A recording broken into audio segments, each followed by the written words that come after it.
കൊഴുക്കട്ട ഉണ്ടാക്കിയാലോ? നമുക്ക് ആദ്യം ശർക്കര പാനി ഉണ്ടാക്കിയാലോ? അതിന് വേണ്ടിയിട്ട് 1/4 കപ്പിൻ്റെ അളവിൽ പകുതി വെള്ളവും 1/4 കപ്പിൻ്റെ പകുതി ശർക്കരയും പിന്നെ ഒരു 1/2 കപ്പ് ശർക്കരയും കൂടെ ചേർത്ത് നല്ലവണ്ണം ഇളക്കാം. ശർക്കരയൊക്കെ അലിഞ്ഞ് നല്ലവണ്ണം തിളച്ച ശേഷം തീ ഓഫ് ചെയ്ത് കൊടുക്കാം. ഇനി ഒരു പാൻ ഞാൻ ചൂടാക്കാൻ വെച്ചിട്ടുണ്ട്. നമ്മൾ നേരത്തെ ഉണ്ടാക്കിയ ശർക്കര പാനിയില്ലേ, അത് പാൻ ചൂടാകുമ്പോൾ അരിച്ച് ഒഴിക്കാം. ഇതിലേക്ക് 1 കപ്പ് ചിരകിയ തേങ്ങ ഇട്ട് നല്ലവണ്ണം ഇളക്കാം. 1/4 ടീസ്പൂൺ ചെറുജീരകം പൊടിച്ചതും 3 ഏലക്ക പൊടിച്ചതും ചേർത്ത് കൊടുത്ത് ഇളക്കി കഴിഞ്ഞാൽ ഫില്ലിങ് റെഡിയായി. 1/4 കപ്പ് വെള്ളം നമുക്കൊന്ന് തിളപ്പിക്കാൻ വെക്കാം. ഇതിലേക്ക് 1/4 ടീസ്പൂൺ ഉപ്പും 1/4 ടീസ്പൂൺ നെയ്യും ചേർത്ത് നല്ലവണ്ണം ഒന്ന് ചൂടാക്കി എടുക്കണം. ഇതാണ് നമ്മൾ അരിപ്പൊടി കുഴയ്ക്കാൻ വേണ്ടി യൂസ് ചെയ്യുന്നത്.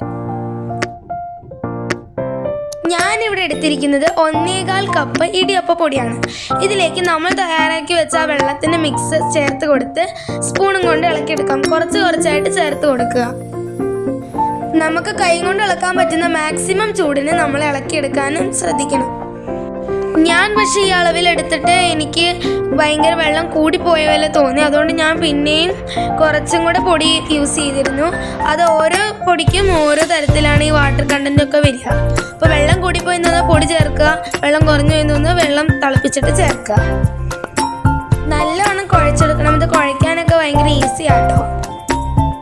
ഞാനിവിടെ 6 കൊഴുക്കട്ടയാണ് ഉണ്ടാക്കുന്നത്. അപ്പം ഞാൻ ആദ്യമേ മാവ് മുഴുവൻ കുഴച്ച് വെച്ചിട്ട് 6ആയിട്ട് ഡിവൈഡ് ചെയ്തു. അത് കഴിഞ്ഞ് നല്ലവണ്ണം ഉരുട്ടി കൊടുക്കുകയാണ്. 6 ഉരുളകൾ നല്ലവണ്ണം ഉരുട്ടിയെടുത്തിട്ടുണ്ട്. ഇനി നമുക്ക് എങ്ങനെയാണ് ഫില്ലിങ് വെക്കേണ്ടതെന്നാണ്.